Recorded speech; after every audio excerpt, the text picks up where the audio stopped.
तो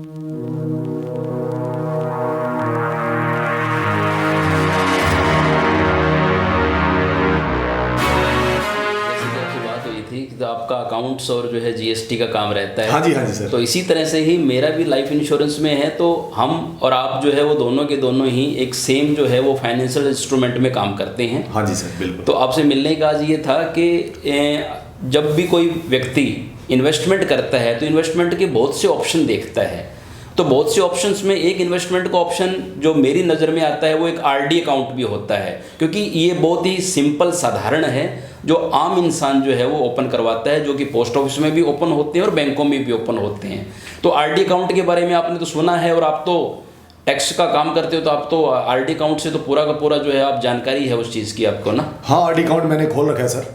अच्छा, बिल्कुल आपने खोल रखा है। मैंने खोल रखा है और सिप भी है, कई ऑप्शन है, लेकिन उनमें रिटर्न अच्छी नहीं लगी मुझे। तो सर आरडी अकाउंट जो आपने खोला है तो नो डाउट 1000, 2000, 3000 से जो है वो आरडी अकाउंट ओपन हो जाता है, जो कि 5 साल, 10 साल, 15 साल, 20 साल के लिए लोग रखते हैं। हाँ, और जैसे कि आपने बताया मैंने खुद ने भी आरडी अकाउंट खोला हुआ है। हाँ, अब मैं ये जानना चाहता था कि आपने जो आरडी अकाउंट खोल रखा है उसमें आप लगातार प्रीमियम जमा कर रहे हो, हाँ, लेकिन कल को अगर आपके साथ कोई मिसहैपनिंग हो जाती है तो क्या वो आरडी अकाउंट आपका कंटिन्यूस रहेगा, चलता रहेगा आगे? वो तो उसी टाइम बंद हो जाएगा, मृत्यु होने के बाद प्रीमियम मैं भर नहीं पाऊंगा। बिल्कुल। तो मैं तो होऊंगा नहीं तो कौन भरेगा प्रीमियम? प्रीमियम नहीं भरेंगे तो बंद ही हो जाएगा अकाउंट। बिल्कुल। तो जो आप आरडी अकाउंट ओपन करवा रखा है उसमें आप पैसे जमा करवाते हो, तो बीच में कभी भी आपको पैसों की अगर आवश्यकता पड़ती है तो क्या आप वो पैसा ले सकते हो? हाँ, लोन ले सकते हैं, उसका हाफ लोन ले सकते हैं। लोन के रूप में आपको पैसा मिल जाएगा? हाँ, जितना जमा है उसका हाफ लोन मिल जाएगा। ठीक है। और जो पैसा आप जमा करवाते हो या स्टार्टिंग में आपने जमा करवाना शुरू किया, क्या उसके ऊपर जो है आपको टैक्स में रिबेट मिलती है? नहीं, टैक्स पे कोई रिबेट नहीं मिलती। टैक्स में रिबेट नहीं टैक्सेबल है वो इनकम। हाँ, टैक्सेबल है, उसका ब्याज आएगा। हाँ, वो टैक्सेबल है। नहीं ब्याज तो, हाँ अच्छा, जो इसका मतलब जो मैच्योरिटी आएगी वो भी टैक्सेबल है। हाँ, और जो पहले पैसा आप दे रहे हो उस पर भी टैक्स में आपको रिबेट नहीं मिलेगी? नहीं मिलेगी। ओके। और किसी तरह की आपको टोटल परमानेंट डिसेबिलिटी हो जाए, भगवान ना करे, या कोई टर्मिनल इलनेस हो जाती है, तो क्या उस कंडीशन में भी आपका आरडी अकाउंट आगे चलता रहेगा? आप जो है पैसा जमा नहीं करवा पा सकते या इस कंडीशन में नहीं है कि आप उसमें पैसा जमा करवाएं तो भी वो कंटिन्यूस रहेगा? वो कंटिन्यू नहीं रहेगा। वो तो फिर बंद ही हो जाएगा अकाउंट। जब हमारे साथ कोई मिसहैपनिंग होगी तो हम भरने वाले ही नहीं होगा, हमें डिसेबिलिटी, कमाई ही नहीं करेंगे तो कहाँ से भरेंगे वो? ठीक है।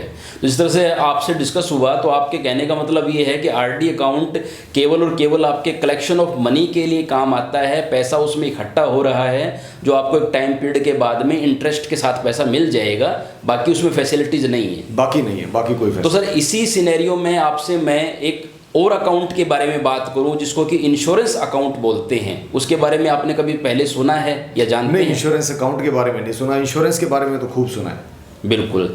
मैं आज से बात कर रहा हूं सर आपसे इंश्योरेंस अकाउंट के, जो बिल्कुल आपके आरडी अकाउंट की तरह ही चलता है, जिसमें भी आप पैसा जो है वो मंथली, हाफ ईयरली, एनुअली जमा करवा सकते हो, एक टाइम पीरियड के लिए करवा सकते हो।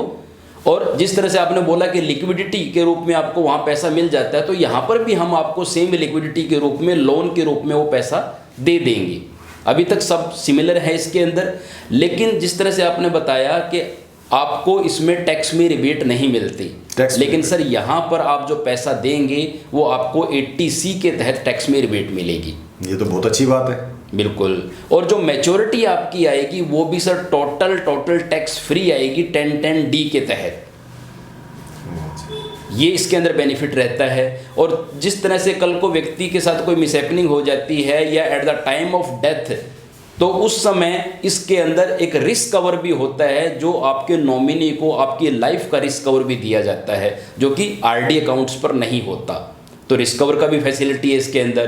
टोटल परमानेंट डिसेबिलिटी या कोई क्रिटिकल इलनेस आ जाती है, उस कंडीशन में आप जो पैसा जमा करवा रहे थे सर, आपको चिंता करने की ज़रूरत नहीं है, वो पैसा आपका वेव ऑफ हो जाएगा, या यूँ कहें कि कंपनी उसको जमा करती रहेगी और मैच्योरिटी के टाइम पर वो पैसा टैक्स फ्री दिया जाएगा। तो ये बेनिफिट है इसके अंदर साथ में। इस प्लान में तो बहुत खासियत है इसमें तो। हाँ, तो सर इसीलिए जो है वो इंश्योरेंस अकाउंट जो है वो हमारे लिए इतना बेनिफिशियल है। तो अब आपसे मैं ये जानना चाहता हूँ कि अगर व्यक्ति को 2 ऑप्शन दिए जाएं एक आरडी अकाउंट के लिए और एक इंश्योरेंस अकाउंट के लिए, तो आप कौन से अकाउंट को प्रेफर करेंगे? मैं तो इंश्योरेंस वाले अकाउंट को ही करूंगा प्रेफर। इंश्योरेंस इतनी खासियत है उसके अंदर, बिल्कुल। और प्लानों में तो कुछ भी नहीं है, उसमें तो सिर्फ ब्याज ही मिलेगा। ब्याज ही मिलेगा, बिल्कुल। और यहाँ हम ब्याज तो दे ही रहे हैं, आपको इंटरेस्ट तो दे ही रहे हैं उसके ऊपर, साथ में उसके अलावा भी इस तरह की फैसिलिटी दे रहे हैं जो कि आरडी अकाउंट के ऊपर नहीं मिलती हैं।